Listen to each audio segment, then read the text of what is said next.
অসমত কেইজনমান এনেকুৱা ব্যক্তি আছে জুবিন দাৰ ন্যায়ক লৈ চৰকাৰৰ বিৰুদ্ধে সিহঁতি মাত মাতি আছে। আৰে ভাই তহঁতক কৈছো শুন, তহঁতি গ্ৰুপত থাকি দম দিবলৈ পাৰ। যেতিয়া এটা কথা মনত ৰাখিবি, চৰকাৰৰ নিচিনা গুণ্ডা ক'তো নাপাবি, এইটো কথা মনত ৰাখিবি। চৰকাৰে যেতিয়া অৰ্ডাৰ দি দিব ন কিবা এটা কৰি দিবলৈ, তহঁতক 110% কৈছো, তহঁতক এটা এটাকে খেদি খেদি মাৰিব, এইটো কথা মনত ৰাখিবি।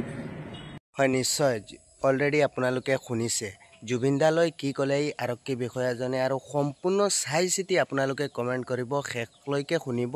শেষত এটা ইম্পৰ্টেণ্ট কথা আছে, শুনক সম্পূৰ্ণ কথাটো। চৰকাৰৰ যিমান গুণ্ডা ন, তহঁতি তাৰ তুলনাত একদম বিগ জিৰ', বুজি পালি?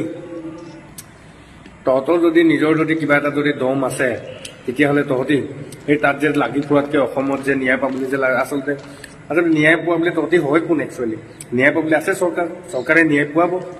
তহঁতৰ যদি ইমানে যদি সাহস আছে, আৰু যদি পাকিস্তানৰ লগত যুদ্ধ কৰিবলৈ জম্মু কাশ্মীৰ, আচলতে লোকক লৈ গম পাইছ নাই, লোকক লৈ ইমান ফিতাহী মানুহৰ আগত লাভ নাই। লোকৰ ছাপৰ্ট পাইছেতো, সেইবাবে ইমান ফিতাহী মাৰি ফুৰে, নিজৰতো কোনো দম নাই। পেটেৰা মেটেৰা এইকেইটা কটীয়া মুঠীয়া কি ক'ব আৰু ৰাইজ। এইকেইদিনত সিহঁতকেইটাক চাইছো যে বহুত উৎপাত বাঢ়ি গৈ আছে সিহঁতৰ, মানে প্ৰত্যেকটো ক্ষেত্ৰতে সিহঁতি যি মাত মাতিবলৈ লৈছে। কেইদিনমানৰ আগত সিহঁতি ফুচ হৈছিলে, সিহঁতৰ ছ'চিয়েল মিডিয়াত মানে সিহঁতৰ নাই কোনো ফলোৱাৰ্ছ আছিলে, নাই কোনো ভিউৱাৰ্ছ আছিলে। জুবিন দাক লৈ মানে কি কয়, সিহঁতি ভিডিঅ' পষ্ট দি এগালমান ভিউৱাৰ্ছ গোটালে, এগালমান ফলোৱাৰ্ছ গোটালে, আৰু এতিয়া আকৌ সেই ছাপৰ্টত পাই, ৰাইজৰ ছাপৰ্ট পাই, ফলোৱাৰ্ছগালক পাই সিহঁতৰ দম কি চাবা। যেতিয়া এটা ফলোৱাৰ্ছ নাথাকিব, তাত যেতিয়া একো ভিউৱাৰ্ছ নাথাকিব, যেতিয়া চৰকাৰে মাত মাতিব লাগিব, এইটো মনে মনে গৈ কম্বল এখন লৈ ঘৰৰ ভিতৰত বিচনাত লগত গৈ লুকাই থাকিব। এটা কথা বাহিৰত মনত ৰাখিবি যে আম্বানীৰ ওচৰত পইচা আছে, কিন্তু আম্বানীয়ে দেখুৱাই নপৰে মোৰ ওচৰত যে পইচা কিমান আছে, বুজি পালি? আৰু এটা কথা মনত ৰাখিবি যে সেইটো কাৰণে কৈছো, যদি তহঁতে ইমান দমেই থাকিলেহেঁতেন ন, তহঁতি দেখুৱাই নাথাকিলেহেঁতেন, হাতে লোতে কাম কৰি পেলালে, সেইটোৱে কথা মেইন কথা। আৰু বেলেগ তহঁতক একো নকওঁ, তহঁতৰ লাজ লাগিব দিছিলে আজি এনেকুৱা ধৰণৰ। আৰু জুবিন দাক যেনিবা চৰকাৰে ন্যায় যেনিবা পাবই, তহঁতৰ কিডাল হ'ল?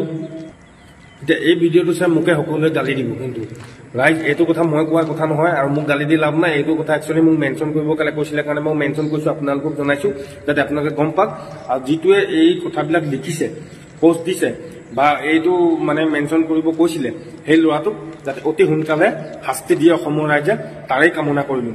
আৰু চৰকাৰো গতিকে সি চৰকাৰো বিৰোধিতা কৰি আছে, সেই ল'ৰাটোৱে যোনকেইটা এইটো পষ্ট লিখিছিলে। মই যোনগাল কথা মানে ভিডিঅ'টোত ক'লো, ভিডিঅ' সহযোগে এই কথাগাল সিয়ে লিখা, গতিকে মোক ইয়াত কমেণ্ট বক্সত দম দি কোনো লাভ নাই।